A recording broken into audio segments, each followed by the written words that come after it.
మీరు తండ్రి ఇంతవరకు మా సోదరుల ద్వారా తండ్రి మీరు వినిపించినటువంటి నేను వారి యొక్క జీవిత సాక్ష్యాన్ని బట్టి మీకు స్తుతులు స్తోత్రాలు చెల్లిస్తున్నాను తండ్రి. నైనా తర్వాత వాక్యాన్ని బట్టి కూడా మీకు ఇదిగో తండ్రి విలువైన సమయంలో మేము ఉండగా తండ్రి నేను మీరు మమ్మల్ని తండ్రి ఎంతో ప్రేమించి ఈ యొక్క దినమందు తండ్రి ఆరాధన కార్యక్రమంలో పాల్గొనడానికి నేను ఆరాధించడానికి మా యొక్క మీరు చూపించినటువంటి కృపను బట్టి మీకు స్తుతులు స్తోత్రాలు చెల్లించుకుంటూ ఈ సమయాన్ని మేము సద్వినియోగం చేసుకుని తండ్రి మాకు కావాల్సినటువంటి వర్తమానం తండ్రి నేను నిలబడినటువంటి నన్ను తండ్రి నేను పూర్తిగా మరుగు చేసి ఏ సంగతులన్నీ చెప్పాలని ఆశపడుతున్నాను తండ్రి. నేను వాటి మరింత లోతుగా అర్థవంతంగా చెప్పడానికి మీరు కృప చూపించండి, ఆత్మ సహాయం దయచేయండి తండ్రి. నేను నా పెదవులకు కాపీ పెట్టి తండ్రి నేను ఎటువంటి నైనా దుర్భాషను నేను మాట్లాడకుండా ఎటువంటి అద్భుతమైన మాటలు నా నోట రాకుండా తండ్రి వాటిని కాచుకుని నీ యొక్క వాక్యాన్ని బోధించి కృప చూపించమని నడిపించమని వేడుకుంటున్నాను తండ్రి. వాక్య ద్వారంలో తెరవండి, మా విశ్వాస జీవితం బలపరచండి, అభివృద్ధిపరచండి. విశ్వాస జీవితంలో తండ్రి మా కుటుంబాలు కట్టుకోవడం మీరు తండ్రి సహాయం చేసి అటు వాక్యాన్ని మాకు వినిపించమని నడిపించండి. తదరాన్ని చెప్పి మరి మా కుటుంబ రక్షకుడు యేసుక్రీస్తున్నాము ఈ ప్రార్థన సమర్పిస్తున్నాము తండ్రి. ఇప్పుడు వచ్చిన మీ అందరికీ మన ప్రభువును రక్షకుడైన యేసుక్రీస్తు నామములో కోరుతున్నాను.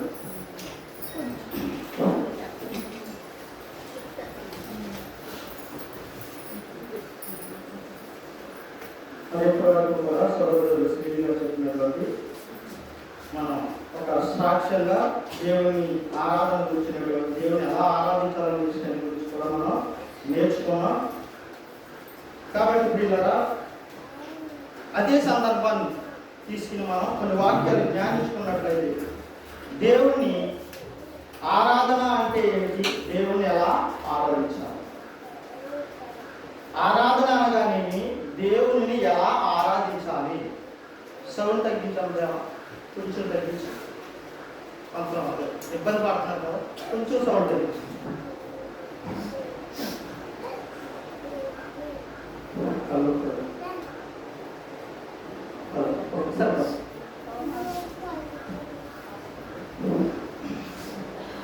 కొన్ని విషయాలు మనం జ్ఞానించుకున్నట్లయితే ప్రియులారా, అసలు ఆరాధన అనగానేమి, ఈ ఆరాధన ఎలా చేయాలి ఆల్రెడీ ఎప్పుడో చెప్పాం. మరొకసారి మరి అక్కడ ఉన్న విశ్వాస జీవితానికి, అప్పుడున్నటువంటి అనుభవ జీవితానికి, ఇప్పుడున్నటువంటి అనుభవ జీవితాల్లో ఏమాత్రమైనా వ్యత్యాసం అనేది ఖచ్చితంగా రావాలి. మనలో దేవుని ఆరాధించే విషయంలో అండి చాలా జాగ్రత్తగా చూసినట్లయితే ప్రియులారా, మనం హెస్కేల్ గ్రంథము ఆరాధన అనగా ఏంటి, పాత నిబంధనలో ఆరాధన ఎలా చేసేవారు మీకు ఒకసారి చూపించి, మనం ఆనాడు ఉన్నటువంటి ఇజ్రాయేల్ ప్రజలు, దేవుడు ఏర్పరచుకున్నటువంటి జనాంగము, హెస్కేల్ గ్రంథము 46వ అధ్యాయము 46వ అధ్యాయము 2-3 వచనాలు చదువుకున్నాం. అధిపతి బయట మండపమునకు మార్గముగా ప్రవేశించి గుమ్మపు ద్వారబంధము దగ్గర నిలవబడగా యాజకులు దహన బలి పశువులను, సమాధాన బలి పశువులను అతనికి సిద్ధపరచవలెను. అంటే ఇక్కడ ఏమన్నాడు చూడండి, దహన బలి పశువులను, సమాధాన బలి పశువులను అతనికి సిద్ధపరచవలెను. అతడు గుమ్మము దగ్గర నిలవబడి ఆరాధన చేసిన తర్వాత వెలుపలికి పోవును. మాట చాలా జాగ్రత్తగా ఆలోచించాలి. ఒకనాడు ఉన్నటువంటి మన పాత జీవితం మనకే గుర్తుకు రావాలి. ఒకనాడు ఉన్నటువంటి మన చీకటి బ్రతుకులో దేవుని ఆరాధించిన జీవితాలు గుర్తుకు రావాలి. ఇక్కడ ఆలోచించినట్లయితే ప్రియులారా, ఆనాడు ఉన్నటువంటి ఇశ్రాయేలు జనాంగం దేవుని ఎలా ఆరాధించేవారంటే, వారి పాపాన్ని శుద్ధి చేసుకోవడానికి ఏమి ఇచ్చేవారంట, బలులు అనే వాటిని సమర్పించుకునేవారంట. బలులను సమర్పించుకుని మరి దేవుడిని ఆరాధించాలంటే దేవుడు ఎవరు, దేవుడు ఎవరండి, దేవుడు ఎవరు, ఇంకా ఆయన లక్షణం చెప్పండి. దేవుడు ఎవరు, ఆయన పరిశుద్ధుడు.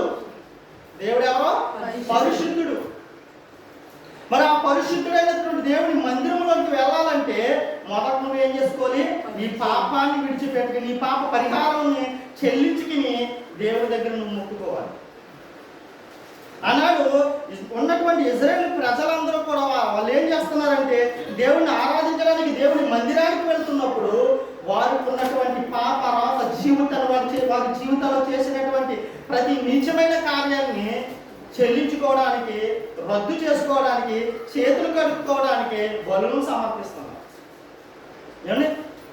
ఇది ఇలాగే చేస్తూ ఉంటే నీ జీవితం చచ్చిపోయే వరకు ఇలాగే పాపం చేస్తూ ఉంటావు, ఇలాగే బలులు అర్పించుకుంటూ ఉంటావు. నువ్వు మట్టికి ఎప్పుడు దేవుణ్ణి ఆరాధించు. చాలా జాగ్రత్తగా ఆలోచించు. ఏమండి? ఆనాడు ఉన్నటువంటి ఇజ్రాయేల్ ప్రజలు ఏం చేస్తున్నారంటే దేవుణ్ణి ఆరాధించాలన్న ఆలోచనతో ఏం చేశారు? వారికి ఉన్నటువంటి బలులను సమర్పించుకుని దేవుని మందిరానికి వెళ్ళి దేవుణ్ణి ఆరాధించేవారు. ఇదే సందర్భాన్ని ఉద్దేశించి సమరయ స్త్రీతో యేసుక్రీస్తు ప్రభువారు మాట్లాడుతున్నప్పుడు మనం చూసినట్లయితే చూడండి, ఆహార వార్త 4వ అధ్యాయము.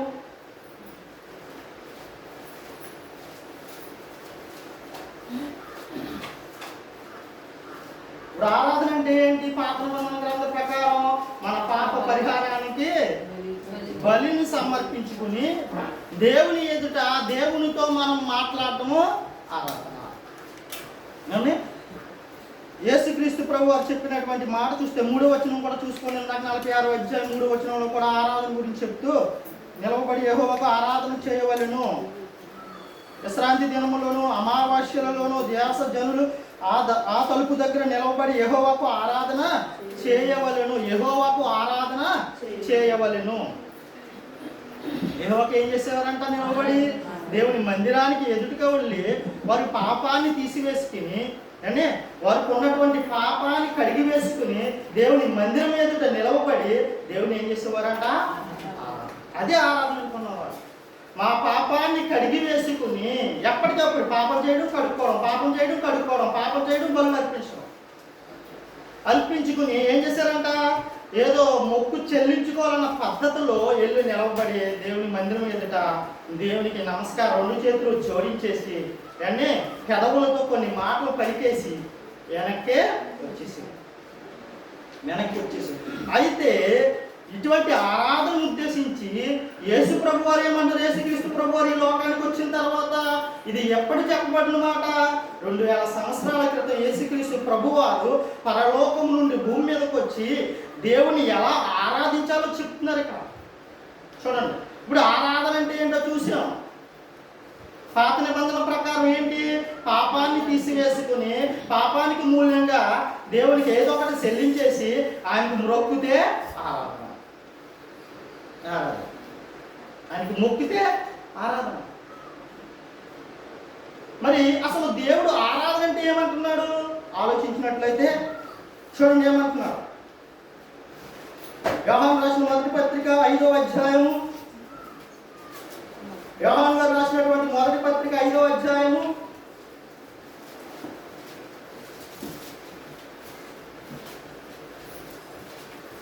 యోహాను రాసిన మొదటి పత్రిక 5వ అధ్యాయము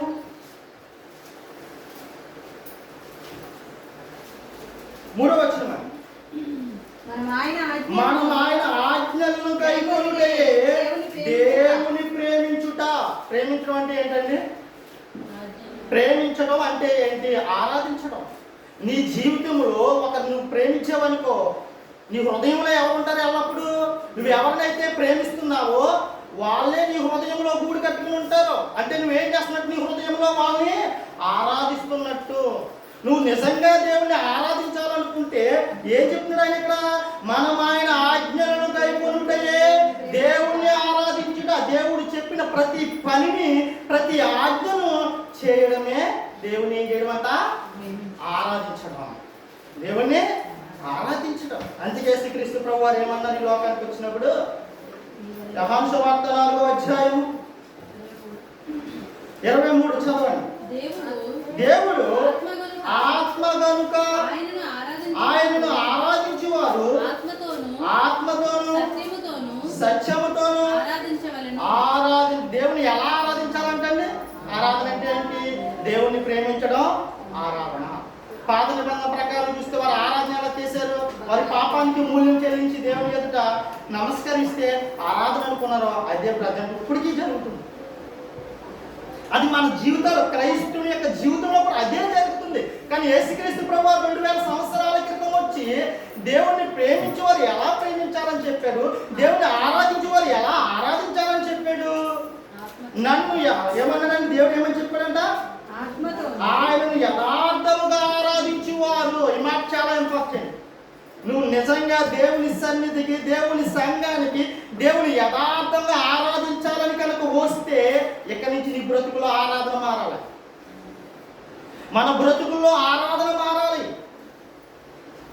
అదే పాత జీవితం, చీకటి జీవితం ఉన్నప్పుడు దేవుని ఎలా అయితే ఆరాధించావో అదే రీతిగా ఏదో చర్చికి వచ్చానని ఆరాధన చేస్తున్నానంటే దేవుడు ఒప్పుకోడు. అసలు ఆరాధన ఏమని చెప్తున్నాడు యేసుక్రీస్తు ప్రభువు? అయితే యథార్థముగా ఆరాధించువారు. మనలో ఎంతమంది దేవుని యథార్థంగా ఆరాధిస్తున్నామో ఆలోచించి. అసలు ఆరాధిస్తున్నామో లేదో ఈరోజు తెలిసిపోతుంది మన బ్రతికేంటో. ఏమండి, మనం నిజంగా దేవుని ఆరాధిస్తున్నామా లేదా అనే విషయం ఎప్పుడు తెలుస్తుంది? ఇదిగో బైబిల్ మన స్కానర్. మన బ్రతికేంటో, మన యొక్క స్థితి ఏంటో, మన ఆలోచనలు ఏంటో అన్నిటిని స్కాన్ చేస్తే ఏం తెలుస్తుంది? రిపోర్ట్ వచ్చేస్తాం.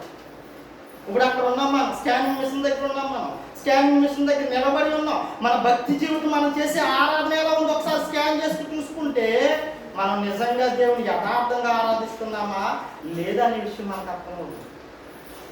చూడండి ఏమంటున్నాడు? అయితే యథార్థముగా ఆరాధించేవారు ఆత్మతోను సత్యముతోను తండ్రిని ఆరాధించే కాలం వచ్చుచున్నది. అది ఇప్పుడే వచ్చి ఉన్నది. తను ఆరాధించేవారు అట్టివారే కావాలని తండ్రి కోరుతున్నాడు. మార్చాలి ఇంపార్టెంట్. దేవుణ్ణి ఆరాధించేవారు అలాంటి వారే కావాలని అంట. ఎవరు కోరుకుంటారంట? దేవుడు కోరుకున్నారు. ఎలాంటి వారు కావాలని? ఆత్మతోను సత్యముతోను యథార్థముగా తండ్రిని ఆరాధించేవారు కావాలని దేవుడు కోరుకుంటున్నాడు. అంటే మనం కోరుకుంటాడు అసలు దేవుడు? మనం ఇప్పుడు ఉన్నటువంటి స్థితిలో మనలో ఎంతమంది, నాతో సహా, దేవుణ్ణి ఆత్మతో ఆరాధిస్తున్నారు, దేవుణ్ణి సత్యముతో ఆరాధిస్తున్నారు, దేవుణ్ణి యథార్థంగా ఎంతమంది ఆరాధిస్తున్నారు? చెప్పేసి ఆరాధన అంటే ఏంటి? దేవుని ఆజ్ఞను గైకొనుటే దేవుని ఆరాధించడం. దేవుడు చెప్పిన మాటను నెరవేర్చుటే దేవుని ఆరాధించడం. యేసుక్రీస్తు ప్రభు ఈ లోకానికి వచ్చి దేవుని ఆరాధించాడు. ఎలా ఆరాధించాడు? ఆయన మాటకి లోబడి ఈ లోకానికి వచ్చి దేవుని ఆరాధించాడు. 33.5 సంవత్సరాల కాలంలో ఆయన ప్రతి క్షణము కూడా దేవుని ఆరాధించాడు. మరి ఆయన ఆరాధించిన ఆరాధన క్రైస్తవాన్ని పిలువబడుతున్న వారికి, ఆయన రెక్కల చాటు క్రిందకు వచ్చిన వారికి, ఆయన రాజ్యంలో చేర్చబడిన వారికి ఎందుకు రావట్లేదు? రాజు నడుచుకున్నట్లుగా రాజ్యంలో ఉన్న ప్రజలు నడుచుకోవట్లేదు. చూడండి ఎలా ఉంది. రాజు ఆల్రెడీ చెప్పాడు నువ్వు ఎలా నడుచుకోవాలో, నువ్వు ఎలా బ్రతకాలో, నువ్వు ఎలా ఉంటే దేవుని ఆరాధించినట్లు ఆల్రెడీ రాజు 2000 సంవత్సరాల క్రితం ఈ లోకానికి వచ్చి మనకు చెప్పేశాడు. మనం ఆయన ప్రజలం, ఆయన రాజ్యంలో ఉన్న ప్రజలం. అది ఈ లోక సంబంధమైన రాజ్యం వంటి రాజ్యం కాదు, దేవుని సంబంధమైనటువంటి రాజ్యం, క్రీస్తు యేసు యొక్క రాజ్యం. ఆయన రాజ్యంలో ఉన్న మనమందరం లోక సంబంధమైన రాజ్యంలో కాదు ఉంటాం. మరి అలా అయితే ఆయన రాజ్యంలో ఉన్న నువ్వు నేను ఈ లోక సంబంధమైన రాజ్యంలో ఉన్నాం. మరి దాన్ని దీన్ని ఎలా బ్యాలెన్స్ చేసుకోవాలి? మరి దాన్ని దీన్ని ఎలా బ్యాలెన్స్ చేసుకుని దేవుని ఆరాధించాలి? దాన్ని దీన్ని ఎలా సరి చేసుకుని మనం దేవుని దగ్గరికి వెళ్ళాలి? ఆలోచించాలి. మరి అక్కడ ఉండాలా? ఈ లోకంలో ఉండాలా? లోక రాజ్యంలో బ్రతకాలా వద్దా? బ్రతకాలి. నువ్వు ఈ లోకంలో ఉంటేనే, ఈ లోక రాజ్యంలో ఉంటేనే దేవుని రాజ్యంలో ఉన్నావని మర్చిపోకూడదు. దేవుని ఎలా ఆరాధించాలో మర్చిపోకుండా ఉండకూడదు. ఆలోచించండి ఇక్కడ ఏమంటున్నాడో. అయితే యథార్థముగా ఆరాధించువారు ఆత్మతోనూ సత్యముతోనూ తండ్రిని ఆరాధించు కాలం వచ్చుచున్నది. అది ఇప్పుడునే వచ్చి ఉన్నది. తను ఆరాధించేవారు అట్టివారే కావాలని తండ్రిని కోరుచున్నారు. అలాంటి వారు కావాలంటున్నారంట. ఈరోజు క్రైస్తవులు ఎంతమంది దేవుణ్ణి యథార్థంగా ఆరాధించే వాళ్ళు ఉన్నారండి? చాలా మంది భక్తులు ఉంటారు. క్రిస్మస్ ఆరాధన, ఈస్టర్ ఆరాధన, గుడ్ ఫ్రైడే ఆరాధన, సండే స్కూల్ సండే ఆరాధన అంట. చూడండి ఎలా ఉన్న భక్తి జీవితాలు. ఇవన్నీ చూస్తుంటే కనుక వారి భక్తి ఎలా ఉందంటే, ఒకప్పుడు చీకటిలో ఉండగా నువ్వు వేటినైతే ఆచరించి దేవుని పూజించడం మొదలు పెట్టావో, ఈ లోకం దేవుని రాజ్యంలోకి వచ్చిన తర్వాత కూడా అదే కోణంలో వెళ్తున్నా. పేరు మార్చుకున్నాం అంతే. దేవుడి పేరు మార్చుకున్నాం, ఆ పండగ పేరు మార్చుకున్నావు తప్ప దేవుని ఆరాధించే స్థితిలో ఏమాత్రం మార్పు లేదు. దేవుని యథార్థంగా ఆరాధించే స్థితి కానీ అటువంటి హృదయాలు కానీ మనలో ఎవరికి లేవు. మనలో ఎవరికి కూడా లేవు. అందుకే ఆయన ఏమన్నాడు, తను ఎందరైతే ఆరాధించాలనుకుంటున్నారో వారందరికీ ఒకటే మాట చెప్తున్నాడు, ఆయన ఆజ్ఞను గైకొనడమే దేవుని ఆరాధించడం, ప్రేమించడం, ఆరాధించడం. చూడండి ఏమంటున్నాడు కానీ ఆయన ఆరాధించడం అని చెప్తున్నాడు. మరి ఎలా ఆరాధించాలి? అసలు ఇలా కాదంటున్నారు కాదండి. కేవలం చర్చికి వచ్చి ఆరాధిస్తే ఆరాధన చెల్లదంటున్నారు కాదండి. కేవలం దేవుని మందిరానికి వెళ్ళి కాసేపు ప్రార్థన చేసుకుంటే అది ఆరాధనే కాదంటున్నారు ఏంటండి మీరు? మేము ఆరాధన చేసుకోవడానికి దేవుని మందిరానికి వచ్చాం, ఆరాధన చేసుకోవడానికి మాకు ఎన్ని పనులు ఉన్నాయి, ఎంత బిజీగా ఉన్నాం, వాటన్నిటిని పక్కనెట్టి అదిగో దేవుని సన్నిధి కావాలని వచ్చాం, మీరేదేమో అది అసలు ఆరాధనే కాదంటున్నారు ఏంటండి అని. అది అసలు ఆరాధనే కాదంటున్నారు ఏంటంటే దేవుడు చెప్తున్నాడు అది ఆరాధనే కాదు. అదే ఎందుకు ఆరాధన కాదు? యథార్థంగా దేవుని మనం ఎవరో ఆరాధించాలి. మరి యథార్థంగా దేవుడిని ఆరాధించాలంటే ఎలా ఆరాధించాలి? నేను ఒకప్పుడు దేవుడు పిలుచుకున్నాడు చూసావా, చీకట్లో బ్రతుకున్నప్పుడు ఆయన వెలుగులోకి వచ్చి ఆయన రెక్కలో చాటుకు వచ్చో మారు మనసు పొందానని చెప్పుకున్నా, బాప్తిసం తీసుకున్నానని చెప్పుకున్నా, ఎక్కడికొచ్చో ఆయన బలలో పాల్గొంటున్నాం, ఆయన రక్తాన్ని తీసుకుంటున్నాం, త్రాగుతున్నాం, ఆయన శరీరాన్ని తీసుకుంటున్నాం. అయితే యథార్థంగా ఆరాధిస్తున్నావు ఆయనని భాగాలుగా మనం ఆయన జ్ఞాపకం చేసుకుని ఆయన స్వీకరిస్తుంటే మరి ఆయనలో ఉన్నటువంటి ఆరాధన భావాలు మనలోకి ఎందుకు రావట్లేదు?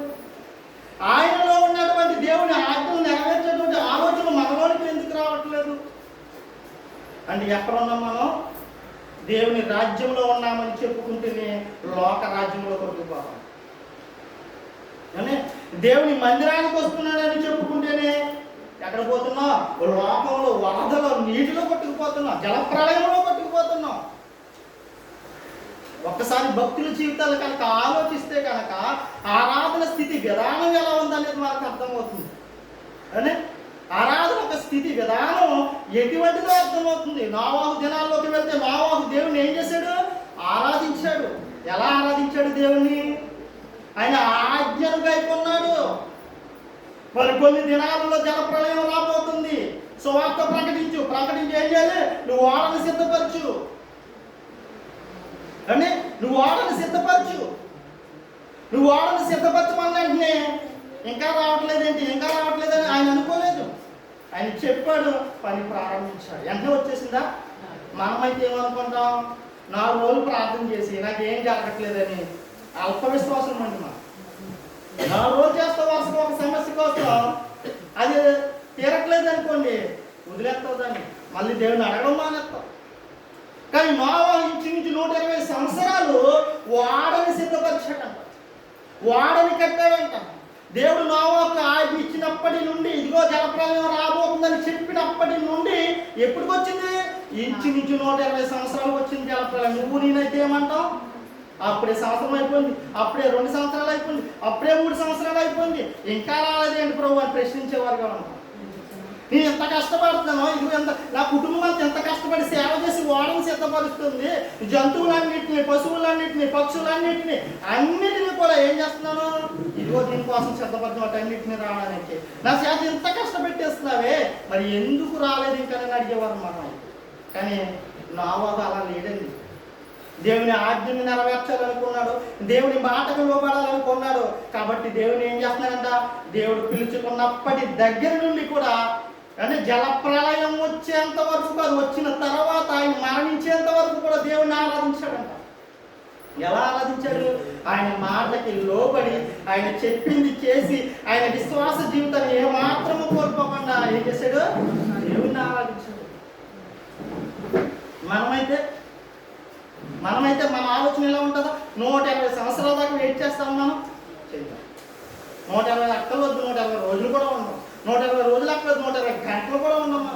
మన విశ్వాస జీవితం అంత గొప్పది, అంటే మన భక్తి జీవితం అంత గొప్పది, మన ఆరాధన జీవితాలు చాలా గొప్పవి. ఎందుకు గొప్పవి? ఈ లోకంలో ఎవడు ఆరాధించలేని స్థితిలో ఆరాధిస్తాం మనం, ఎవడు నమ్మలేనటువంటి స్థితిలో ఆరాధిస్తున్నాం. ఎవడో క్రైస్తవుడు అని చెప్పుకున్నవాడు సరైన పూర్తిగా సంపూర్ణమైనటువంటి ఆరాధన భక్తి లేని వారుగా ఉండిపోయాం మనం. కానీ అబ్రహాం దగ్గరికి వెళ్తే మరలా అబ్రహాం జీవితాన్ని చూడండి పిల్లలు. అబ్రహాం పిలుచుకున్నప్పుడు ఎలా ఉన్నాడో, పిలిచినన్ను ఏం చేశాడు? ఆయన వచ్చాడు. కొన్ని కొన్ని లోట్లు పాటలు ఉండొచ్చు, కానీ ఏం చేశాడు? వచ్చేసాడు, ఆజ్ఞ వెంబడించాడు. నువ్వు పలానా స్థలానికి వెళ్ళన్నాడు, నువ్వు వెళ్ళాడు. వెళ్ళిన తర్వాత ఇంచుమించు 75 సంవత్సరాల వయసులో ఉండగా నీకు పిల్లలు కలగజేస్తానని దేవుడు ఆజ్ఞ ఇచ్చాడు. ఆజ్ఞ ఇచ్చినప్పుడు ఇంకా అప్పటికే 75 సంవత్సరాలు అయిపోయి, ఇప్పటికే నేను ముసలిని అయిపోయాను, నాకు ఇంకా పిల్లలు ఇస్తున్నావు ఏంటని అడగలేదు, ఇంకా ఇస్తానన్నావు ఏంటని అడగలేదు. ఇంచుమించుగా 95-100 సంవత్సరాల వరకు కూడా ఏం చేశాడు? ఆయన విశ్వాసంతో ఉన్నాడు. ఆయన ఏం చేశాడంటే విశ్వాసంతో దేవుని ఏం చేసుకుంటూ వచ్చాడు? ఆరాధించుకుంటూ వచ్చాడు. అప్పటి వరకు పిల్లవాడు పుట్టేంత వరకు కూడా.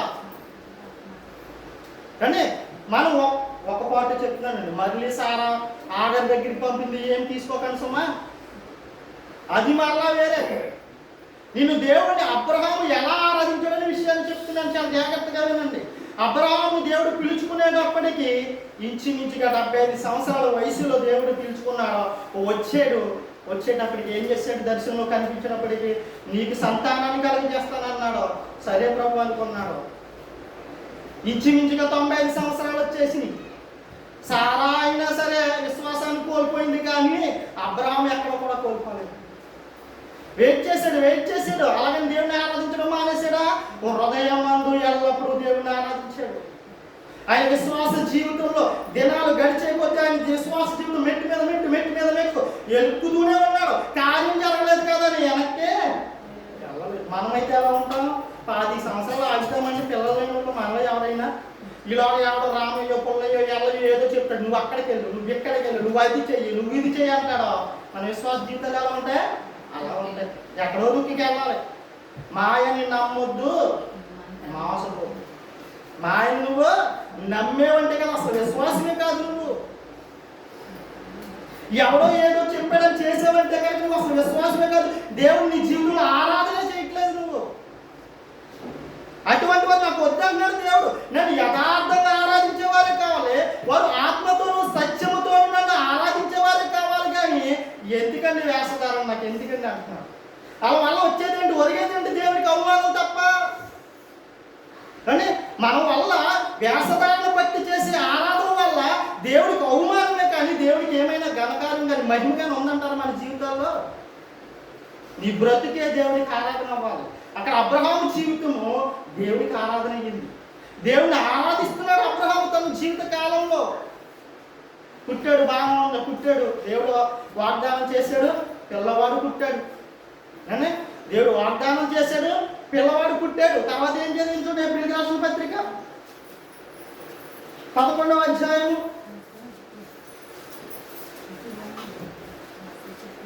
హెబ్రీయులకు రాసిన పత్రిక 11వ అధ్యాయము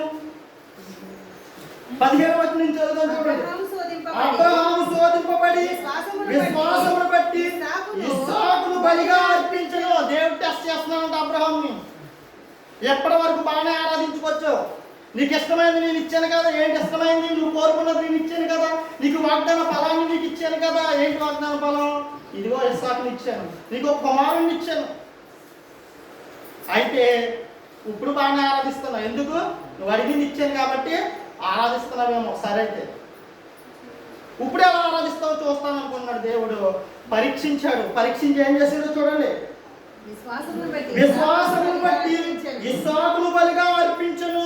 విశ్వాసాన్ని బట్టి ఏం చేశాడంటే విశ్వాసమును బట్టి ఇస్సాకును బలిగా అర్పించెను. విశ్వాసమును బట్టి దేవుని ఆరాధించే విషయంలో అబ్రహాం ఎక్కడ తగ్గలేదు.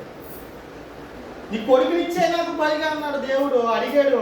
అడిగిన వెంటనే ఏమన్నాడో బలిగా ఇచ్చేయడానికి సిద్ధపడిపోయాడు. ఏం చేశాడు? సిద్ధపడిపోయి ఏం చేశాడు? కట్లు వేట్ చేశాడు. కానీ కట్లు పట్టుకుని వెళ్తున్నాడు, గొడ్లు పట్టుకుని వెళ్తున్నాడు. తర్వాత సిద్ధపరిచేసాడు, అన్నింటినీ సిద్ధపరిచేసాడు. నిప్పుని చేత్తో పట్టుకుని వెళ్తున్నాడు. కొడుకు అంటున్నాడంట, నాన్న అని. కొడుకు అంటున్నాడు, నాన్న బలికి కట్టులు ఉన్నాయి, నుప్పు ఉంది, తగలబెడతాకి బలి అర్పించడానికి నుప్పు ఉంది, గొడ్డలు ఉంది, మరి బలి ఏది నాన్న? గొర్రె పిల్ల ఏది నాన్న? ఇంతకు ఎవరి బలి ఇస్తాను తీసుకుపోతున్నాడు ఈయన కొండ మీదకి? తన కుమారుడైన వాడిని. ఎవడా కుమారుడు? అక్కడ పదం ఏమని రాయబడి ఉందో చూడండి. పై వచనంలో అబ్రాహాము మృతులను సహితము లేపుటకు దేవుడు మంతుడని ఎంచిన వాడే తన ఏక కుమారుని, ఏ కుమారుడంట? ఏక కుమారుడు, ఒక్కడై ఉన్న కుమారు. ఇంచుమించు 100 సంవత్సరాలు పుట్టాడంట. గారాలు ముద్దులు కొడుకు. ఆ ఒక్క కొడుకుని కూడా దేవుడు ఏమన్నాడో అర్పించే నాకన్నాడు.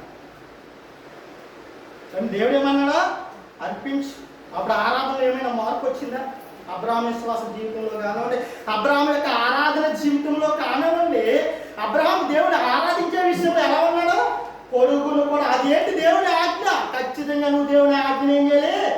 నెరవేర్చాలి. అప్పుడే నువ్వు దేవుడిని ఆరాధించాలి. ఎంతకన్నా గొప్ప ఆరాధన ఏదైనా ఉంటుందండి? నువ్వు నా కొడుకుని బలిగా ఇచ్చి అంటే వెంటనే కొడుకుని ఇవ్వడానికి తీసుకుని వెళ్ళిపోయాడంటే అటువంటి విశ్వాస జీవితాలు మనలో ఎవరికైనా ఉన్నాయా? ఇలా ఆరాధించే ఆలోచన విధానం మనలో ఎవరికైనా ఉందా? ఇలా దేవుని ఆత్మతో ఆరాధించే విధానం ఎలా ఉంది? ఎందుకు ఇవ్వడానికి తీసుకెళ్ళిపోయాడు? ఏంటి ఆయన విశ్వాసంలో ఉన్నటువంటి ఆధారం ఏంటి? దేవుని ఆరాధించే విషయంలో ఎందుకు అంత గట్టిగా అంత బలంగా ఉన్నాడంటే కనుక ఆయన ఒకటే నమ్మాడు, నేను నమ్మిన దేవుడు ఏం చేయగలడు? మృతులను సహితము సజీవులుగా లేపగలడని నమ్మాడు. ఇది ఆరాధన. నువ్వు నమ్ముతావా? జబ్బు వస్తేనే తగ్గలేదని మనం అవిశ్వాసంతో కుమిలిపోతున్నాం. కొడుకుని ఇచ్చేమన్నా కూడా మరలా ఏ కొడుకు? 100 సంవత్సరాలకి పుట్టిన, అప్పటి వరకు పిల్లలు లేరు. మధ్యలో ఒకడు పుట్టాడండి. ఎలా పుట్టాడు? ఈ సారమ్మకి కంగారు అక్క ఏం చేసింది? ఆగరికి. అదే సారమ్మకి ఏం చేసింది? కంగారు అక్క ఆగరికి ఇచ్చి పంపేసింది అంట. ఈ లోక పెట్టిన కానీ నేను ఆగలేకపోతున్నాను. ఆవిడేమనుకుంది? ఈ ఆగారు బెట్టని కనేసి నాకు ఇచ్చేస్తుందేమో అనుకుంది. కానీ దేవుడు వాగ్దానం చేశాడు కానీ కంగారు ఏంటంటే దేవుడికి. అబ్రాహాము బాగానే ఉన్నాడు. అప్పుడు ఏమైంది? ఆగారు ఏం చేసి సారం మీద పెత్తనం సెలాయించాలని చూసింది. ఎందుకు? కొడుకు పుట్టాడు కదా మరి. ఆగారి పని దాసి ఏమైంది? పెత్తనం సెలాయించడం ప్రారంభించింది యజమాని మీద. వెంటనే గంటేసింది. తర్వాత ఏం జరిగింది? అబ్రాహాముకి ఇస్సాకు పుట్టాడు. ఇంచుమించు కొన్ని ఏళ్ల వయసులో ఉండగా అబ్రాహాము దేవుడు అంటున్నాడు, ఆజ్ఞించాడు, నీవు నా కుమారుని, ఈ కుమారుని నా కొరకు ఏం చేయాలి? నువ్వు బలిగా ఇచ్చే, బలర్పించే. తీసుకుని వెళ్తున్నాడు. అసలు ఆ మాటలు చూడండి. కొడుకు ఎలా మాట్లాడుతున్నాడంట? డాడీ ఎక్కడికి తీసుకెళ్తున్నావు అంటే బలికి అన్నీ ఉన్నాయి కానీ గొర్రెపిల్లలు లేదేంటి? ఆ మాటలు అంటే ఎంత బాధ ఉంటుందండి. అసలు నా కొడుకు నేను స్కూల్కి తీసుకెళ్తాను అనుకోండి, గేట్ దాటిన తర్వాత అది వెనక్కి తిరిగి జారిగా మాట్లాడుతూ మరలా అంటాడు, డాడీ వచ్చేస్తాను డాడీ, డాడీ వచ్చేస్తాను డాడీ, డాడీ మధ్యాహ్నం రా డాడీ, ఇలాగే మాట్లాడతాడు. నేను ఆ మాటలకి నేనేమైపోవాలి? ఒక పక్కన బాధ కలుగుతుంది, మరొక పక్కన వాడి భవిష్యత్తు గురించి. ఇక్కడికి వచ్చేస్తే ఏం చేస్తాడు? ఓళ్ళప్పుడు తిరగడం తప్ప ఆలోచించడు. ఒక పక్కన వాడి మాటకి బాధ కలగవచ్చు, వాడు చూపించే మాటలకి మనసులో ఏదో తెలియని చింత రావచ్చు, కానీ వాస్తవాన్ని గమనించాలి మనం. ఇక్కడ అబ్రాహాము ఇస్సాకు అడుగుతున్నాడంట, అన్నీ ఉన్నాయి, గొర్రెపిల్ల లేదు, నువ్వే గొర్రెపిల్ల అని చెప్పాడని చెప్పలేదు. ఆయనే చూసుకుంటాడు. యెహోవా ఇదే అన్నాడు, ఆయనే చూసుకుంటాడు, దేవుడు చూసుకుంటాడు. నడు పద ఎవరికి కట్లు పేర్చాడు, పైన పడుకోబెట్టాడు, కొడుకును పడుకోబెట్టేశాడు. అప్పుడైనా కొడుకు నేను రాను అనలేదండి. చూసారని దృష్టి ఎలాగుందో. కొడుకు ఏంటి డాడీ నన్ను పడుకోబెడుతున్నావు కట్ల మీద, నన్ను ఇది బలిగా ఇచ్చేస్తానంటే అనలేదు ఇస్సాకు. అక్కడ తండ్రి మాట కూడా లోపడ్డాడు అక్కడ ఇస్సాకు. అబ్రాహాము కూడా అయ్యో నా కొడుకుని బలిగా ఇచ్చేస్తున్నానే అని ఆలోచించుకోలేదు. అయ్యో నా బిడ్డ చనిపోతాడే అని ఆలోచించుకోలేదు. భార్యను తీసుకురావచ్చు కదండి, కొడుకుని కూడా తీసుకొచ్చినప్పుడు ఇద్దరు ఆరాధించవచ్చు కదా దేవుడిని, ఇద్దరు నెరవేర్చవచ్చు కదా దేవుడి విషయంలో అండి. బలి విషయంలో ఇద్దరినే ఆరాధించవచ్చు కదా, ఇద్దరు బలి అర్పించవచ్చు కదా. భార్యని ఎందుకు తీసుకురాలేదంటారు అబ్రాహాము? తల్లుకుంటారు, అసలు ఒప్పుకుంటుందా? ఎంత బలహీనమైన ఘట్టాలు మనకి అండి. కొడుకుని చిన్న దెబ్బ వేస్తేనే తట్టుకోలేవు, ప్రాణం దేవునికి బలిగా ఇచ్చేస్తానంటే, అది 100 సంవత్సరాల తర్వాత పుట్టిన కొడుకుని బలిగా ఇచ్చేస్తానంటే సారా ఒప్పుకుంటారంటారా? ఒప్పుకోదు. కాబట్టి ఏం చేసి రాలేదు? కూడా తీసుకుని రాలేదు, ఇవ్వడానికి తీసుకెళ్ళిపోయాడు, సిద్ధపరిచేసాడు, ఇస్సాకును పడుకోబెట్టేశాడు. అప్పటికి ఆయన విశ్వాస జీవితం ఏ మాత్రం తగ్గలేదు. దేవుని ఆరాధించే విషయంలో ఏ మాత్రం కూడా ఆయన విశ్వాసం ఏ మాత్రం తగ్గలేదు. లేపాడంతే కత్తి. ఎందుకు? బలి ఇవ్వడానికి ఏం చేశాడు? కత్తి లేపాడంతే. అప్పుడు వచ్చాడంటే యెహోవా వచ్చేమన్నాడా? అప్పుడు ఆయన చూసుకున్నాడు. అంటే ఇక్కడ దేవుడు అబ్రహాం ఏం చేశాడు? పరీక్షించాడు. నువ్వు నన్ను ఆరాధించే విషయంలో నువ్వు ఎలా ఉన్నావు? నీ జీవితంలో, నా జీవితంలో అనేక సమస్యలు రావచ్చు, కానీ నువ్వు దేవుని ఆరాధించే విషయంలో నువ్వు. మనం దేవుని ఆరాధిస్తాం తెలుసండి. సమస్యలు వచ్చినప్పుడు దేవుని ఆరాధిస్తాం, సమస్యను ఆరాధిస్తాం. అది మనకు వచ్చిన పోయే కాలం. దేవుని ఆరాధిస్తాం, సమస్యను ఆరాధిస్తాం. అది మనకు వచ్చినటువంటి బలహీనత ఏంటంటే దేవుడు నిన్ను పరీక్షిస్తున్నాడు. ఇప్పుడున్న స్థితి నుంచి మరొక స్థితికి ఆత్మీయ జీవితంలో నిన్ను నడిపించుకున్నాడు. విశ్వాస జీవితంలో అభివృద్ధి చేయడానికి నీకు ఒక పరీక్ష పెట్టాడు. అండ్ కొడుకుని ఇచ్చేమంటే వెనక తిరగకుండా ఇచ్చేసాడు అబ్రహాము. నీ విశ్వాసం ఏంటి, నా విశ్వాసం ఏంటి? అబ్రహాము ఆరాధన ఏంటి, నా ఆరాధన, నీ ఆరాధన ఏంటి? అసలు ఎక్కడున్నా మనం? కానీ ఎంతకాలమైనా సరే అదే పాత జీవితం, అదే పాత జీవితంలో బలిస్తే దేవుడేమి చూస్తూ ఊరుకోవడానికి కొంతకాలం మాత్రమే చూస్తాడో, తర్వాత విడిచిపెట్టేస్తాడు. అని కొంతకాలం మాత్రమే చూస్తారు. ఇక్కడ ఉన్న వాళ్ళు ఎంతమందికి పరలోకం వెళ్ళాలని చేతులు ఎత్తండి ఒకసారి. నిజంగా చెప్పండి. నాకు పరలోకం వెళ్ళాలని, చచ్చిపోయిన తర్వాత బ్రతికుండగా వెళ్ళాలని మీరు మరలా చెప్పేస్తున్నారు. చావు కూడా సిద్ధపడి రెడీగా ఉండాలి. మళ్ళీ ఎలా ఆడితే చచ్చిపోతే మాత్రం రాదు. మరలా చెప్తున్నాను, నేను మారు మనసు పొందాను, బాప్తిసం తీసుకొని నేను పరలోకం వెళ్ళిపోతాను అనుకోకండి. మరలా వాస్తవానికి అడుగుతున్నాను, నిజముగా ఎంతమందికి బ్రతుకు తర్వాత గుర్తుపెట్టేయండి. నిజంగా నేను చర్చికి ఎందుకు వస్తానంటే పరలోకం వెళ్ళడానికి, దేవుడు నా మహాలోకానికి వెళ్ళడానికి అనుభవ చేతులు. అందుకే దేవుని సన్నిధికి వస్తున్నాను. మీ విషయాలు, మీ జీవితం పక్కన పెట్టండి. దేవుని సన్నిధికి, పరలోకం వెళ్ళడానికే నేను సన్నిధికి, చర్చికి వస్తున్నాను. అనుభవ చేతులు మన బ్రతుకులు కాదు, నెలవులందరూ వచ్చేయాలి. అసలు ఆ గోల్ అంటూ ఉండాలి కదా. కానీ గోల్ ఉండాలా లేదా? ఉండాలి. కానీ ఎత్తనియా మన విశ్వాసం ఎలా ఉంది? ఎలా ఉంది? చెయ్యి ఎత్తమన్న కూడా ఎత్తలేని స్థితిలో ఉంది. దేవుని ఆరాధించే విషయంలో ఎలా ఉంది? నేను వెళ్తానండి, నాకు వెళ్ళాలని ఉందని కానీ మాత్రం చెప్పను. రోడ్డు మీద రికార్డింగ్ డ్యాన్స్ చేస్తారంటే ఎంతమంది వెళ్తారు? అందరూ పరిగెత్తేస్తారు. క్రైస్తవుడు లేడు, ఎవరు లేడు. ఇంకా వెళ్తావా? వెళ్తా. ఏదో దొంగసాటి మహేష్ గారు చూస్తున్నారేమో, సీని గారు చూస్తున్నారేమో, ఏదో వాటి నుంచి చూడాలనుకుంటాం. నాకు జడద్దు. ఎవరికి జడాలి? దేవునికి జడు. మనుషులకి జడమని చెప్పట్లేదు, దేవునికి జడ. అదే ఆరాధన. దేవుడు చూస్తున్నాడని బ్రతకడమే ఆరాధన. ఇక్కడ దేవుడు అబ్రహాము పరీక్షిస్తుంటే వెళ్ళిపోడు, మాట ఇచ్చాడు, ఆజ్ఞ ఇచ్చాడు, ఖచ్చితంగా నెరవేర్చాలి. అన్నీ నెరవేర్చుకుంటూ వచ్చాను. పలానా దేశం నుండి, పలానా ఊరి నుండి నేను వచ్చేమన్నాడు. అక్కడికి వెళ్ళిపోయాను. మధ్యలో ఎన్నో సమస్యలు వచ్చినాయి, అయినా దేవుడిని ఆరాధించాడు. తర్వాత లోతు విడిచిపెట్టేవాడు, విడిచిపెట్టేశాడు, పంపించాడు. అక్కడ కూడా దేవుడిని ఆరాధించేశాడు. అంటే ఇదిగో మళ్ళీ మరొక చోటికి తీసుకెళ్తున్నాను, వెళ్ళు. తర్వాత 75 సంవత్సరాల వయసు వచ్చింది, పిల్లలు లేరు కదా, నీకు పిల్లలు ఇస్తాను వాగ్దానం చేశాడు. పుట్టే వరకు కూడా దేవుని ఆరాధిస్తూ వచ్చాడు. ఆరాధన విషయంలో ఏమాత్రం తగ్గలేదు. విశ్వాస స్థాయి దినదినము పెరుగుతూనే వచ్చింది.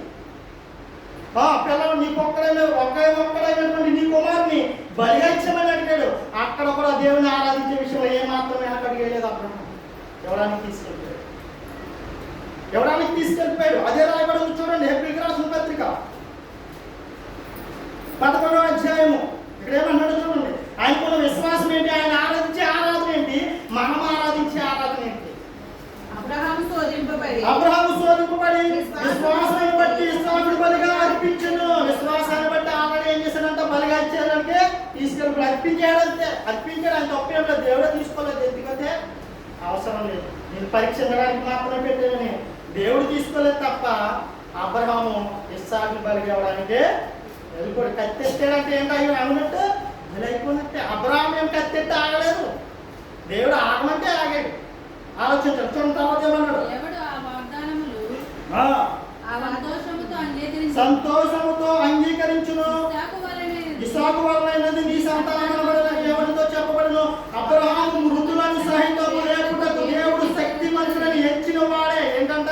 అబ్రహాము విశ్వాసం ఏంటి, అబ్రహాము జీవితంలో ఆరాధించే స్థితి ఏంటంటే ఒకటే నమ్మాడు, మృతులైన సహితము దేవుడు సజీవులుగా లేపడానికి శక్తిమంతుడు.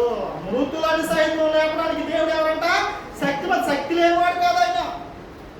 నువ్వేం నమ్ముతున్నా? రోగం వస్తే నమ్మలేము మనం, చిన్న వ్యాధి వస్తే నమ్మలేము మనం దేవుడు తగ్గిస్తాడని, కష్టం వస్తే దేవుడు తొలగిస్తాడని నమ్మకం ఉండదు మన జీవితాల్లో.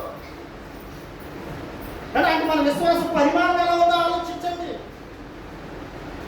నీ హృదయంలో ఏదైతే ఉంటుందో నువ్వు దాన్నే ఆరాధిస్తున్నావు.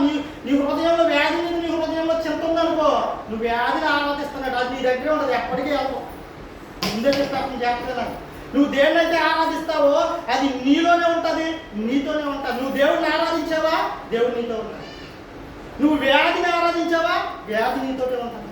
నువ్వు రోగాన్ని ఆరాధించావా, రోగం నీతో. సమస్యను ఆరాధించావా, సమస్య నీతోనే ఉంటుంది. నీ హృదయంలో దేనికైతే చోటిస్తున్నావో అదే నీ జీవితం అయిపోద్ది. కాబట్టి నీ హృదయంలో ఎవరికి చోటు ఇవ్వాలి? దేవునికి మాత్రమే చోటు ఇవ్వాలి, దేవుణ్ణి మాత్రమే ఆరాధించాలి. నువ్వు మాయను నమ్మేవా, మాయ నీ జీవితంలో ఉంటుంది. అబద్ధాన్ని నమ్మేవా, అబద్ధమే నీ జీవితంలో ఉంటుంది. దీని గురించి బాగా ప్రార్థన చాలా విషయాలు చెప్పాడు. చూడండి, తర్వాత ఏమన్నాడు చూడండి. శక్తిమంతుడని ఎంచిన వాళ్ళే తన ఏక కుమారుని అర్పించి ఉపమాన రూపంగా అతని మృతుల్లో నుండి మరలా పొందెను. అదండి అబ్రాహాం విశ్వాసం, అబ్రాహాం యొక్క ఆరాధన జీవిత విధానం. ఈరోజు ఎంతమందిలో ఉందండి? కానీ దేవుడు వాగ్దానాన్ని కుమారుని ఇచ్చామన్నప్పుడు కూడా ఇవ్వడానికి వెళ్ళాడంటే దేవుడిని ఆరాధించినట్టే కాదా? మనమేమి ఇవ్వలేము. మన దేవుడు మన సంపాదన కూడా దేవుడి పనికి ఇవ్వలేము. ఒక 500 కాగితం, ఒక 200 కాగితం, ఒక 100 కాగితం మన దేవుడు ఉందనుకోండి. మగవాళ్ళు అయితే దేవుడు ఉంటాయి, ఆడవాళ్ళు అయితే ఎక్కడ ఉందో మీకు తెలుసు కదా. తడుముకి చిన్న కాగితం ఏదా అని తీసుకుంటూ ఉంటాం. దేవుడు వచ్చే అది మన విశ్వాసం. ఇచ్చే విషయం చెప్తున్నాడు ఇక్కడ. తన కుమారుని కూడా లెక్క చేయకుండా ఇచ్చేసాడు. అది ఆరాధన అంటే. ఎందుకు? తన హృదయంలో ఎవరున్నారో దేవుడు, దేవుణ్ణే ఆరాధిస్తున్నాడు. దేవుని కన్నా ఎక్కువగా ఎవరిని ఆరాధించలేదు. తన ఏకైక కుమారుని కూడా ఆరాధించలేదు. అక్కడ అబ్రహాము ఎవరిని ఆరాధించాడు? దేవుణ్ణి ఆరాధించాడు. కాబట్టి ఇవ్వడానికి సిద్ధపడిపోయాడు. మరి మన ఆరాధన ఎలా ఉంది? ఆదివారం రావడం, ఒక గంట కూర్చోవడం, అరగంట కూర్చోవడం, పాటలు పాడుకోవడం, అండి ఏ 4 మాటలు చెప్తారు, ఇవేసి వెళ్ళిపోతే మొక్కు చెల్లించేసుకుంటాం, ఇంటికి వెళ్ళిపోతాం, బ్రతికేస్తాం.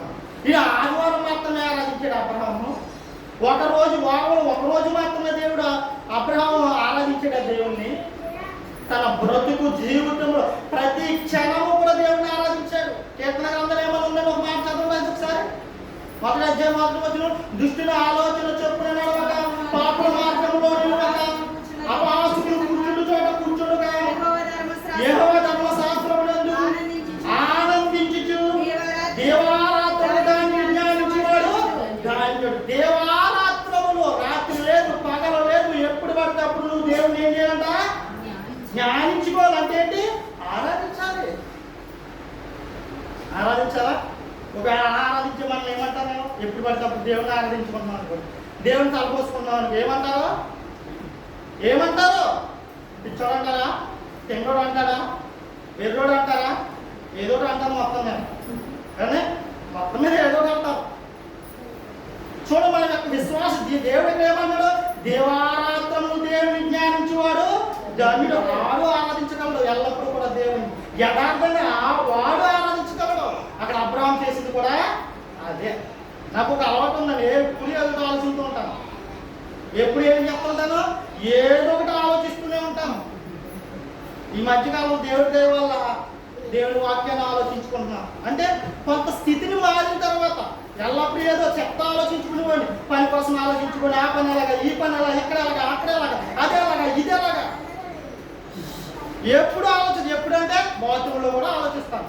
పొద్దున మా ఆవిడ ఎప్పుడు చూసి ఏదో ఆలోచిస్తాడు, ఏంటో దరిద్రం నన్ను అంది. ఏమన్నదే?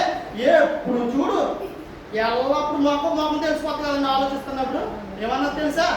ఎప్పుడు ఏదో ఆలోచిస్తూనే ఉంటాడు. బాత్రూంలో కూడా ఆలోచించమైనా దరిద్రం కాకపోతేనే. నేను ఎవరి గురించి ఆలోచిస్తున్నాను, దేని గురించి ఆలోచిస్తానో తనకేమో తెలుసా?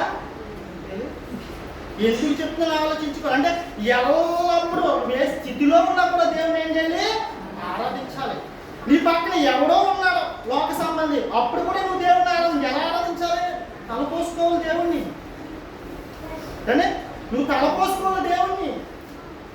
మన ఆరాధన ఎలా ఉంటుందో తెలుసండి, పక్కన ఎవరైనా అల్లుడు వచ్చాడు అనుకో దేవుడు మర్చిపోతాం. పక్కన ఎవరైనా దేవుని పేరు కూడా సినిమా పాటలు ఎక్కాడు అనుకోండి దేవుని పాటలు మర్చిపోతాం. మరి వచ్చినప్పుడు మర్చిపోతాం కదండి అనొచ్చు. మర్చిపోకుండా ఉండడమే దేవుని ఆరాధించాలి. దేవుని హృదయంలో తలపో సినిమా పాటలు నీ పక్కన నిలబడుతున్నా దేవుని పాటలు కానీ దేవుని ధ్యానించుకోవడమే నువ్వు దేవుని ఆరాధించు. ఇదేంటంటే సినిమా పాట దగ్గర నువ్వు అది నేను ఎందుకు వెళ్తానని అనుకోవచ్చు. మరి లోపల ఉన్నాం కదా, వెళ్ళవేంటి? వెళ్తామా వెళ్దాం? వెళ్తాం. అని వద్దంటావా? అని వద్దంటే ఏం చేసుకున్నట్టు? దూరం చేసుకున్నట్టు. కాబట్టి ఏం చేయాలి? అని దూరం చేసుకోకూడదు. అలాగే నీ మనసునే ఆడ దగ్గరికి వెళ్ళిపోకుండా అది ఆరాధన అంటే. అదే పని చేశాడండి లోతు. ఏం చేశాడో తెలుసండి, పేతురు రాసిన పత్రిక, లోతుగా కూడా ఎలా ఆరాధించాడో చెప్తాను చూడండి. పేతురు రాసినటువంటి మొదటి పత్రిక,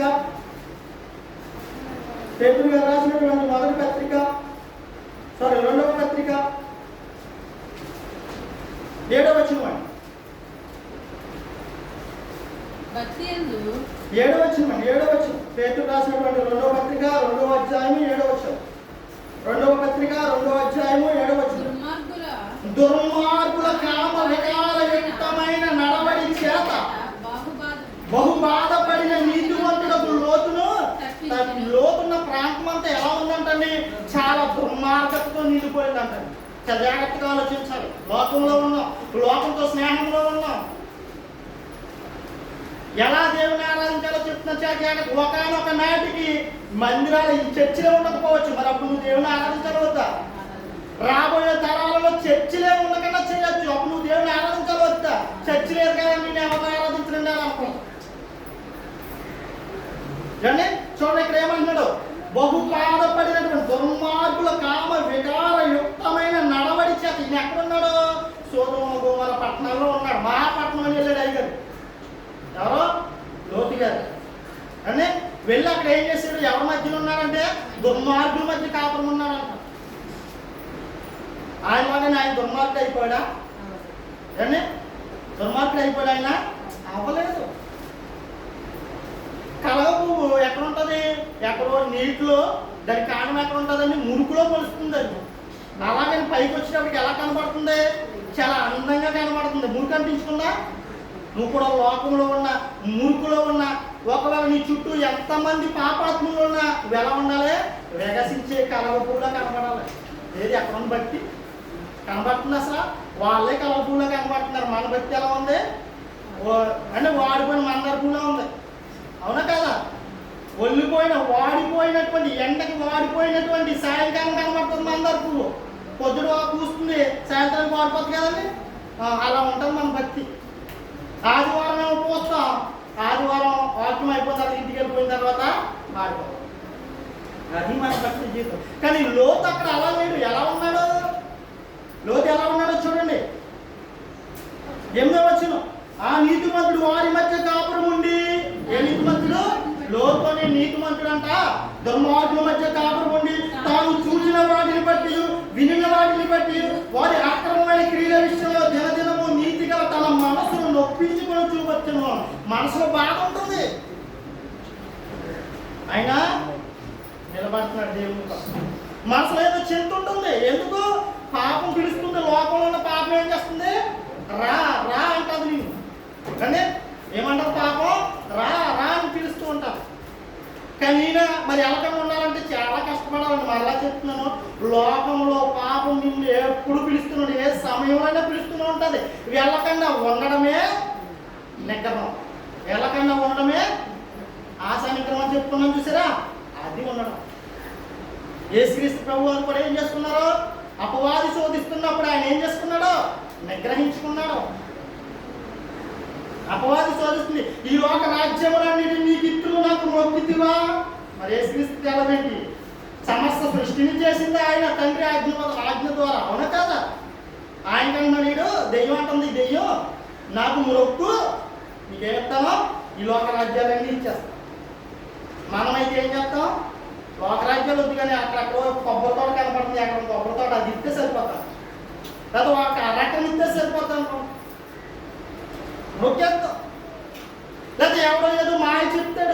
ఇలా చేస్తే నీ కుటుంబం బాగుంటుంది అంటాడు. విశ్వాస జీవితాన్ని విడిచిపెట్టేసి ఏం చేస్తావు? చేస్తావు.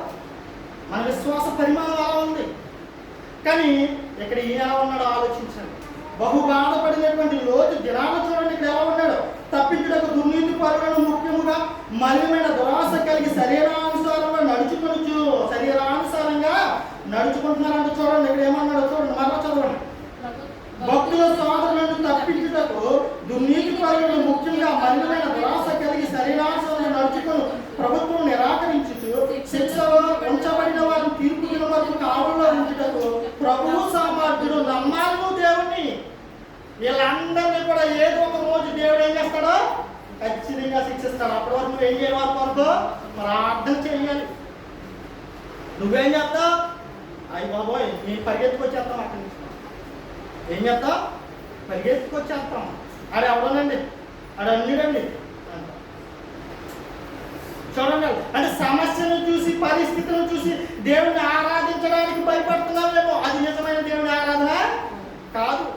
నీ జీవితంలో ఉన్నటువంటి ఇబ్బందిని చూసి దేవుని ఆరాధించడం మానేసి సమస్యలే తలపోసుకుంటున్నావేమో. అది నిజమైన ఆరాధన కాదు. ఎప్పుడో గుర్తుకొచ్చినప్పుడు దేవుడు అనొచ్చు, అది ఆరాధన కాదు. ఎల్లప్పుడూ కూడా దేవారాత్రములు దేవుని ధ్యానించడమే దేవుణ్ణి ఆరాధించడం. ఎల్లప్పుడూ కూడా దేవుడు చెప్పినటువంటి ఆజ్ఞను పాటించడమే దేవుణ్ణి ఆరాధించడం. యోబు ఏం చేశాడు అండి? మళ్ళీ యోబు దగ్గరికి తీసుకెళ్తున్నాను. యోబు ఏం చేశాడు?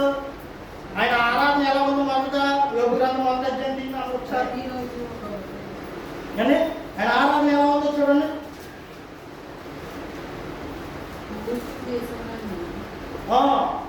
రెండవ వచనం నుంచి చదవండి. అతనికి ఏడుగురు కుమారులు, ముగ్గురు కుమార్తెలు కలిగి అతనికి 7,000 గొర్రెలను, 3,000 ఒంటెలను, 500 జత ఎడ్లను, 506 గాడిదలను కలిగి బహుమంది పనివారు కలిగి తమకు ఆస్తిగా నుండెను.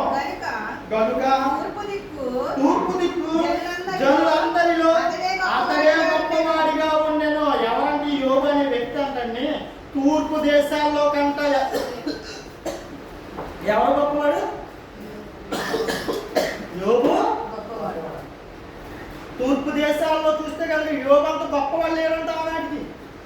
అటువంటి గొప్పవాడు ఏమన్నా ఒకటి ఆస్తి ఉంది, 7 కుమారులు ఉన్నారు, 3 కూతుర్లు ఉన్నారు, బహుమంది పనివారు ఉన్నారు. అప్పుడు ఏం చేస్తున్నాడు? దేవుణ్ణి ఆరాధిస్తున్నాడా లేదా? అంటే డబ్బు ఉన్నా కూడా దేవుణ్ణి ఆరాధిస్తున్నాడు. డబ్బు ఉంటే దేవుణ్ణి ఆరాధించడం. కానీ మనం కోరుకున్నది మనతో ఉంటే దేవుణ్ణి ఆరాధించడం. కానీ యోబు ఏం చేశాడు? ఇక్కడ దేవుణ్ణి ఎలా చెప్పగలమండి? దేవుణ్ణి ప్రతిదినం ప్రతి క్షణం ఆరాధిస్తున్నాడానికి వచ్చి కింద చదవండి ఏమన్నాడు? 5వ వచనం చదవండి. వారి ఇంటి జనములు పూర్తి కాగా యోబు తన కుమారులు పాపము చేసి తమ హృదయంలో దేవుని దూషించలేమో అని వారిని పిలువనంపించి వారిని పవిత్రపరిచి అరుణోదయంలో లేచి వారిలో ఒక్కొక్క నిమిత్తమే దహన బలి అర్పించుతూ వచ్చాను. ప్రతి దినము కూడా భోజనం వాళ్ళ దగ్గర కూర్చున్నప్పుడు ఏం చేస్తున్నాడు? దేవునికి ప్రార్థన చేస్తున్నాడు, దేవుని ఆరాధిస్తున్నాడంటే. తన కుమార్తెలతో కలిపి పనివారితో కలిపి దేవుని ఏం చేస్తున్నాడు? ఆరాధిస్తున్నాడు. యశ్వాస జీవితం మానవుడు అంతా బాగుంది కాబట్టి మరి తర్వాత తీసుకున్నప్పుడు కూడా దేవుని ఆరాధించడం లేదా? యెహోవా ఇచ్చెను, యెహోవా తీసుకుని పోనెను. భార్య ఏమంది? ఎంతకాలం ఆరాధిస్తావు? నీ కుమారులు పోయారు. నీకు ఎంతమంది కుమారులు అండి? అక్కడ ఒకటే కుమారులు చూసారు. ఇక్కడ 7 కుమారులు పోయారు, 3 కుమార్తెలు పోయారు. చూడండి, అంటే 7 కుమారులు పోయారు, 3 కుమార్తెలు పోయారు, బహు 500 జతల ఎడ్లు పోయి, గొర్రెలు పోయి, సమస్తము పోయింది. దేవుని ఆరాధించే విషయంలో ఏ మాత్రమైనా తగ్గాడండి యోబు. అసలు అంత పోతే అసలు మనం ముందే గుండె చచ్చిపోతాం. ఎంత పోతే అంత అక్కర్లేదు. 2 కోడి కట్టలు చచ్చిపోతేనే భరించలేకపోతున్నాం మనం. కానీ పెంచుకున్న కోడి కట్టలు చచ్చిపోయినాయి అనుకో భరించలేం. ఏం దేవుడు ఏంటో మా కోడి కట్టనే చంపాలా? నువ్వు దేవుడు దూషించినట్టు మనకు జాగ్రత్తగా ఉంటాం. కానీ ఏం దేవుడో ఏంటో మా గొర్రెలే చచ్చిపోవాలా, ఏం దేవుడో ఏంటో మా పశువులే చచ్చిపోవాలా, ఇలాగే అంటూ ఉంటాం మనం. కానీ అబ్రహాం అలా అనలేదు. యెహోవా ఇచ్చాడు,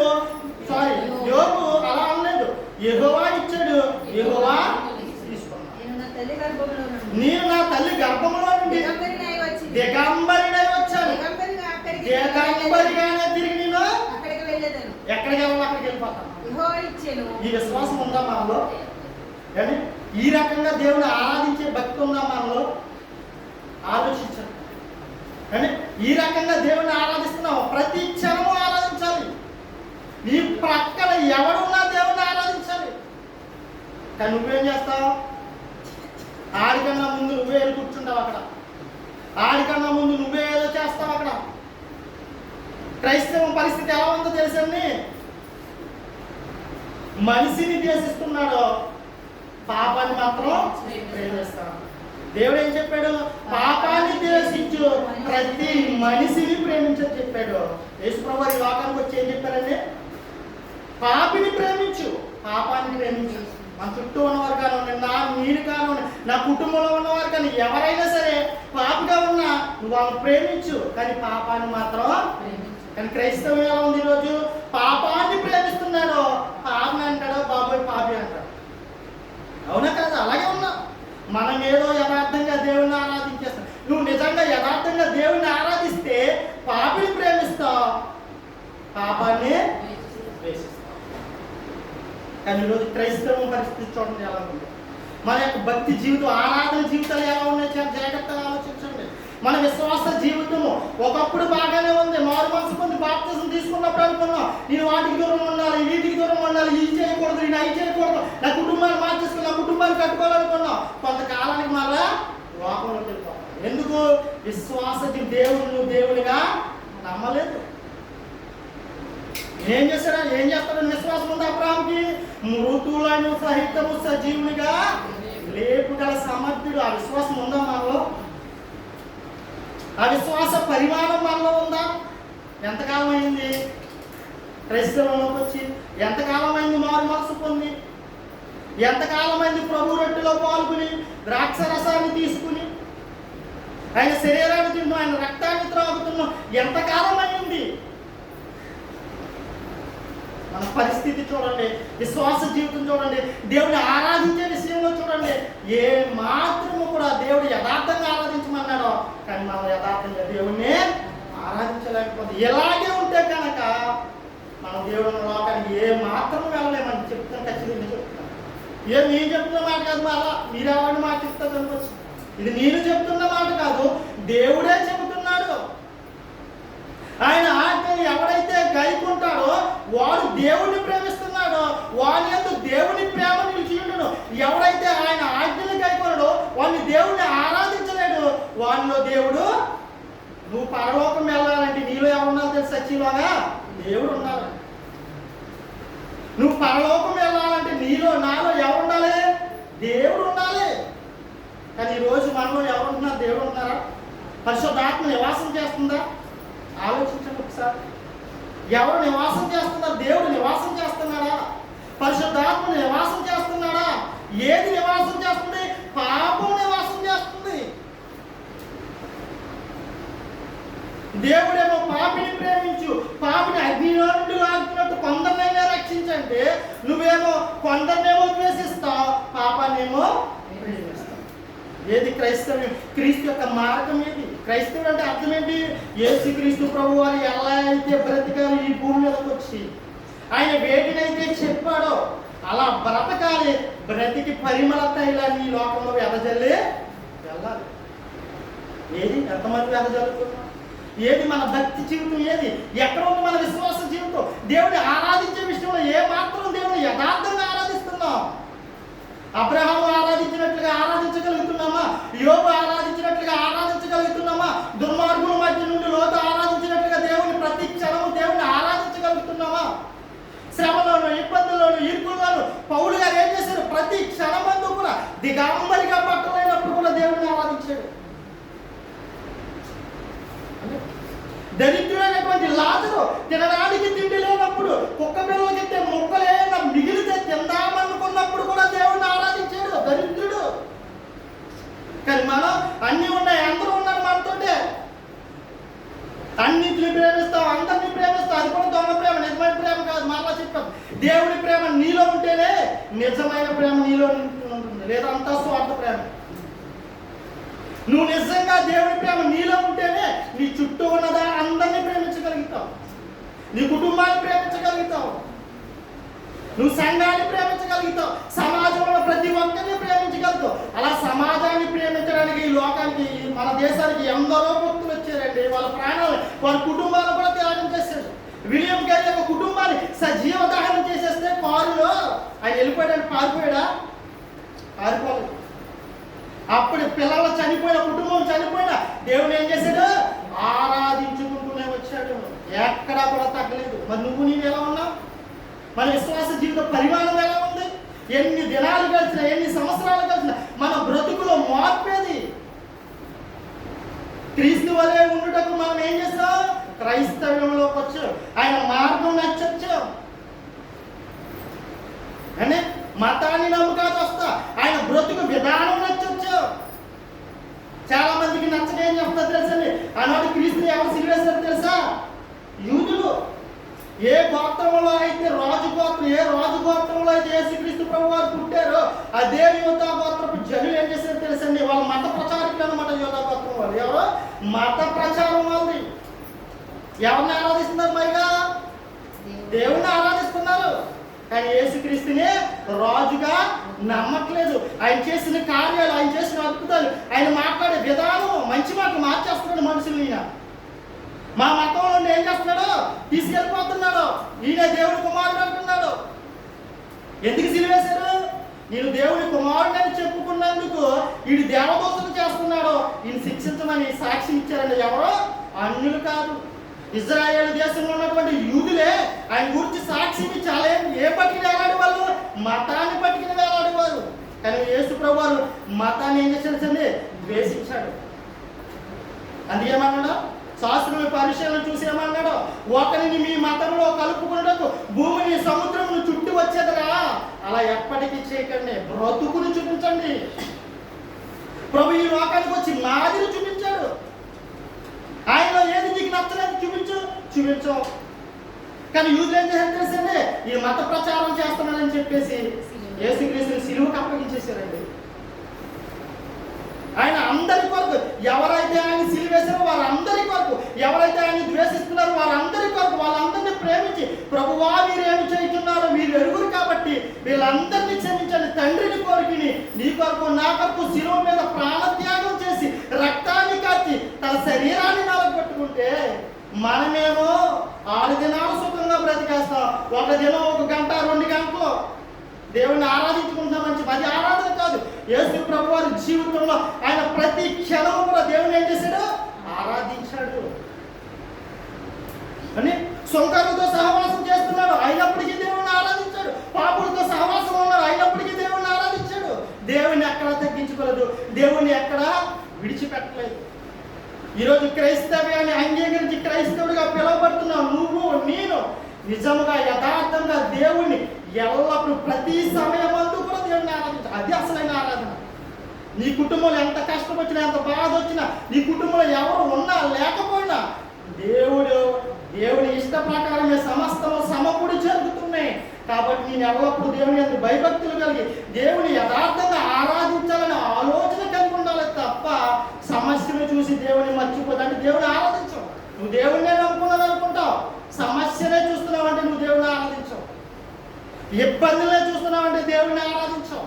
మొదట దేవుడికి ప్రాధాన్యత ఇచ్చి దేవుడిని ఆరాధించగలిగితేనే దేవుడు ఏదైనా నీకు ఇవ్వడానికి సిద్ధంగా ఉంటాడు. కానీ దేవుడు ఏదైనా సిద్ధంగా దేన్నైనా ఇవ్వడానికి సిద్ధంగా ఉంటాడు. అబ్రహాము ఒకవేళ దేవుని ఆజ్ఞకి లోబడి ఇస్సాకుని ఇవ్వలేదనుకోండి, బలిగా ఏం చేసేవాడు? ఇవ్వలేదనుకోండి, అవసరమైతే దేవుడు ఏం చేసేవాడు? ఇస్సాకుని ఏదో ఒక రూపంలో తీసుకుపోతాడు. అక్కడ ఇస్సాకు మీద కూడా దేవుని కన్నా ఎక్కువ ప్రేమ చూపించలేదు కాబట్టి ఇస్సాకుని తిరిగి మరలా లేపాడు.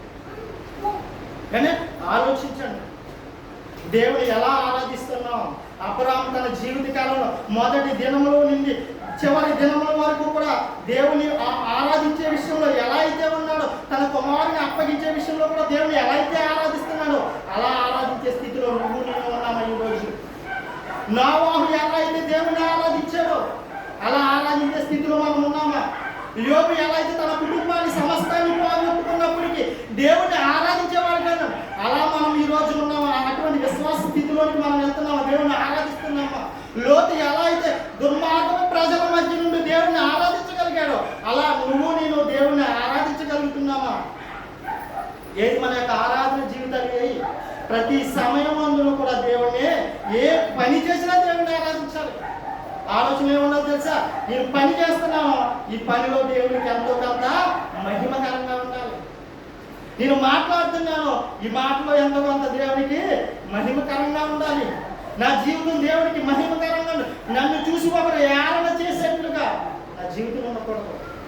ప్రభు నన్ను పిలుచుకున్నాడు. ఎక్కడ పిలుచుకున్నాడు? చీకటిలో నుండి ఆశ్చర్యకరమైన తన వెలుగులోనికి పిలిచిన వాడిని గుణాతిశయములు ప్రచురం చేయడానికి.